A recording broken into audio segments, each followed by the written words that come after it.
Aloha and welcome to the video. So this video I'm going to be starting a pretty fun project. The two pieces you see here are looks like an arrowhead tip. It's really like for a spear, and then this one is for a knife, but it's stone. It's stone slate, and it was hand shaped by NWPrimate. I'm going to link his Instagram down below. He shapes everything by hand just using natural tools. No power tools or anything like that, which is crazy. And so this piece of slate was hand shaped by him, and then I'm going to be retrofitting a handle for it to give it kind of my own twist to the piece. That white that you see in the slate, that's quartz, so it has a quartz vein that runs through it. It's pretty awesome, super cool looking. Definitely more of like a kind of like a naturalistic knife. Anyway, I follow him on Instagram. He makes just absolutely awesome stuff, and so I asked him if he would be able to make me a couple pieces, and he did. So go ahead and give him a follow. He just makes beautiful work. So the first couple steps here is I found the piece of coal wood that I'm going to be using for the handle. I'm going to be insetting the blade into the handle, kind of like a hidden tang style. So the first step here is just hollowing that out. I used a marking knife to mark around. I want it to be a pretty tight fit because I'm not going to glue this piece. I want it to be a fully mechanical hold. So I'm going to have a tight fit for the blade into the handle, and then it's going to have a cross peg to hold it in place. And so that first step here is just cutting this out. And so you'll notice that I didn't draw out the design of the handle yet. Don't really need it. The first step is just making sure that this is set into place well, and then once I have that set into place, I can go ahead and start working on the handle material. Now, I'm not going to be doing any really additional shaping on the blade. The only thing I'm doing here is getting rid of the hard edges on the tang of the blade, and I'm doing that so that it doesn't catch on the wood when I slide it into place and put it in the slot. It just makes it a little bit easier. If it has like sharp edges, I can catch onto small fine pieces of wood that I haven't cleaned out yet, and so it's just a little bit easier to kind of ground those down a bit, and so it just slides into place a little bit easier. And it was just a ton of back and forth, just making sure that it's a nice snug fit and not too loose. I didn't want to have too big of a gap between the coal wood and the knife, the blade material, just because I'm not going to be gluing it.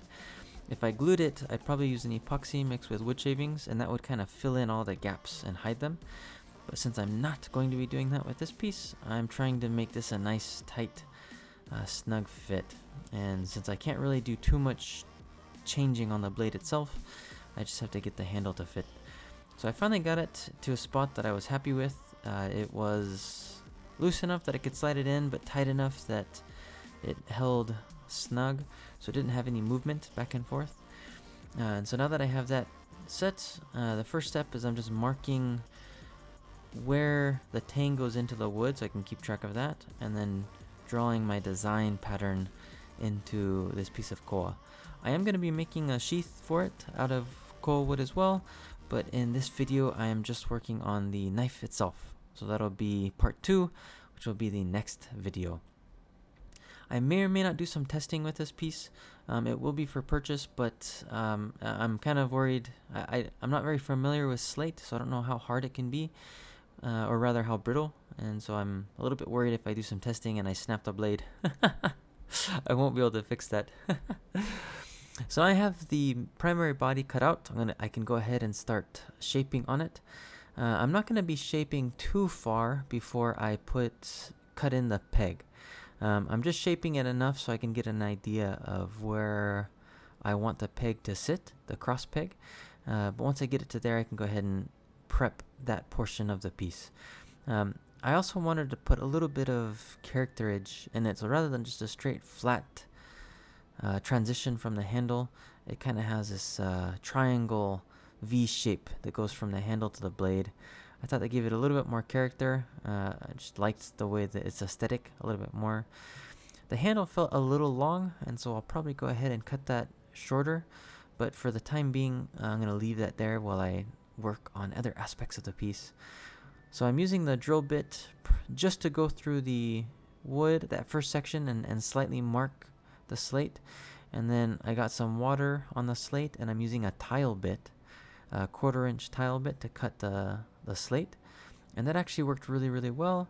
Now, one downside is the bit that I used for the wood and the bit that I used for the tile, they're all 1/4", and I'm going to be using a 1/4" dowel, but it's not all exactly a 1/4". There's slightly different tolerances, and so there was some back and forth that I'm going to need to do to get that dowel to fit nice and cleanly when I go to peg everything together.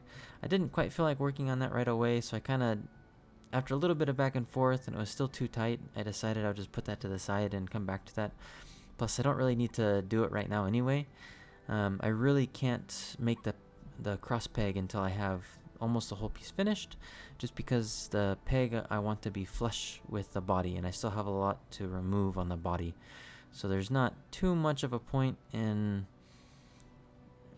sanding down the peg to fit. I really just want to make sure the 1/4" hole is good on all sections, and I'll get back to working on other parts of it.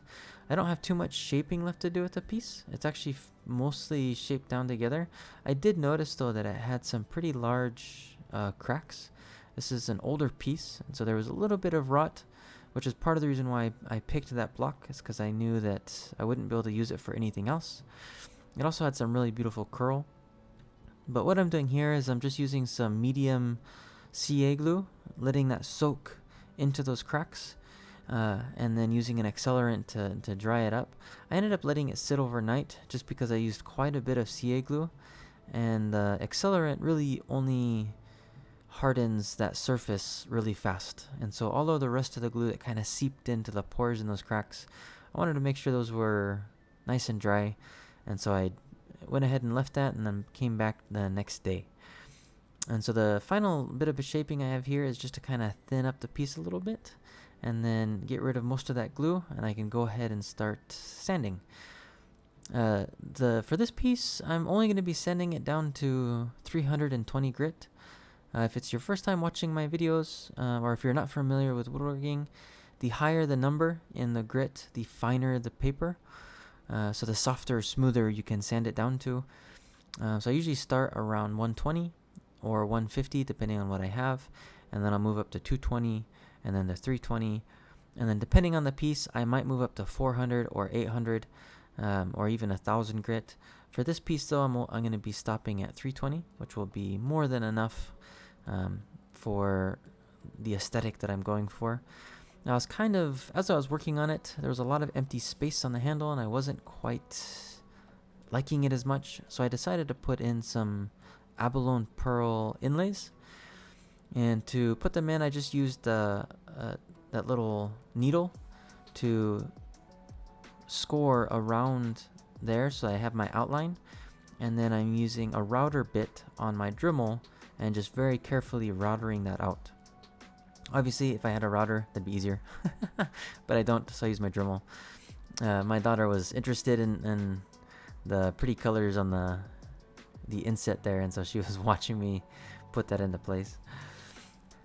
So the inset I put on both sides, and then I just used a little bit of super glue and hammered that into place, and so that fits almost flush with the piece. It kind of sticks out just a little bit, which is kind of the idea.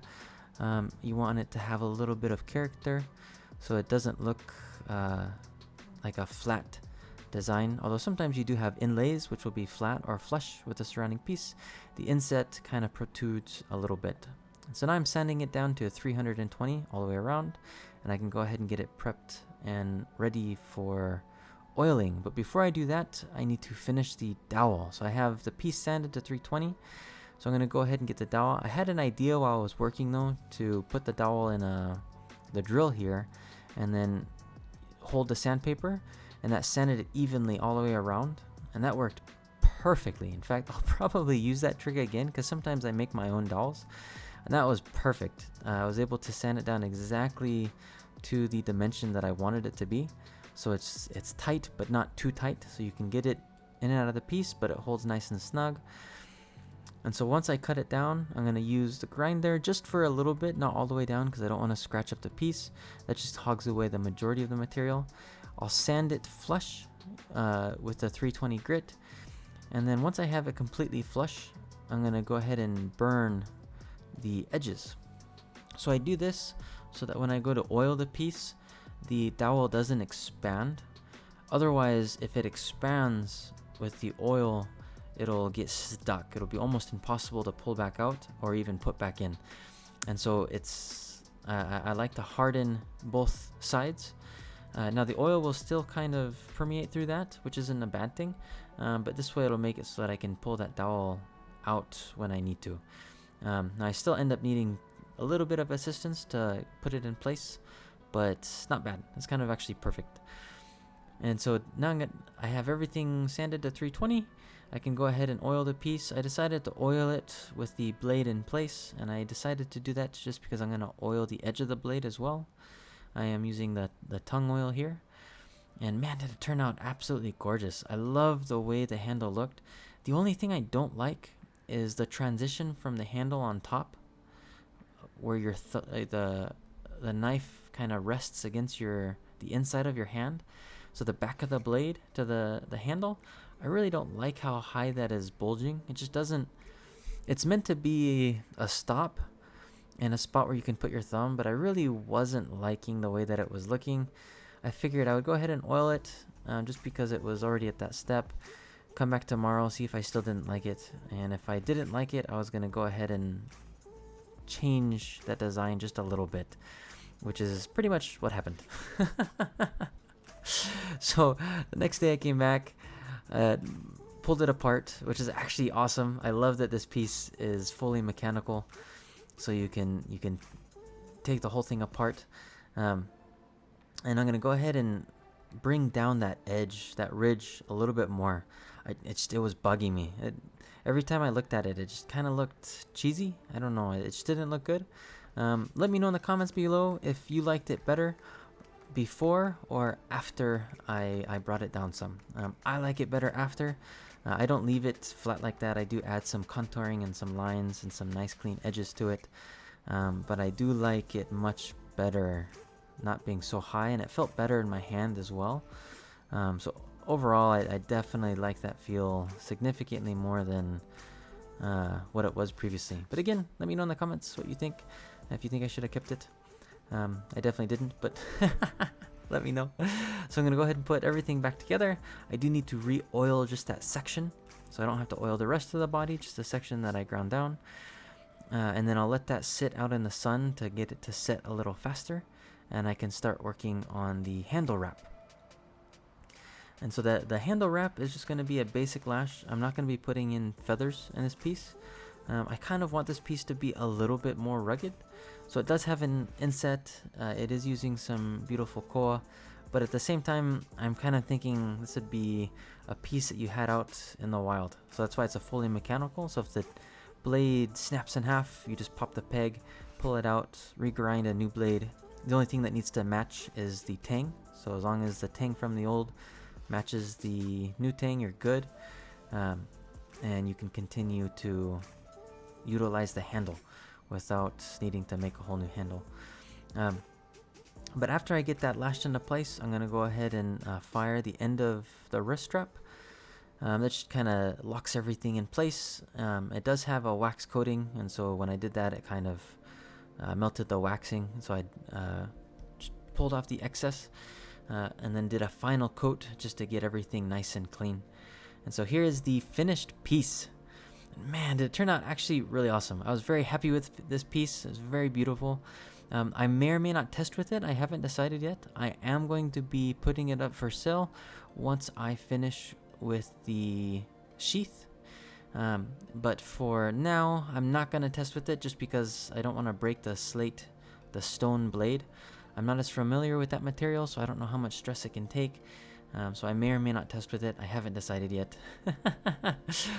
But next week I'll be building a sheath for it, a wood sheath, so that way it can be carried around and something that could actually be used.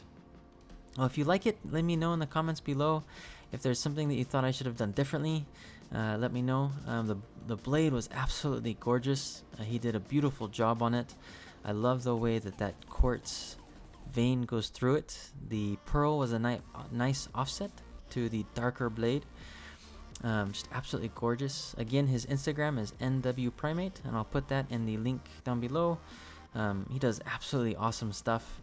Mahalo nui for everyone that watches my videos. It's a great help, and I appreciate it a lot. And I will see you in the next one. Aloha.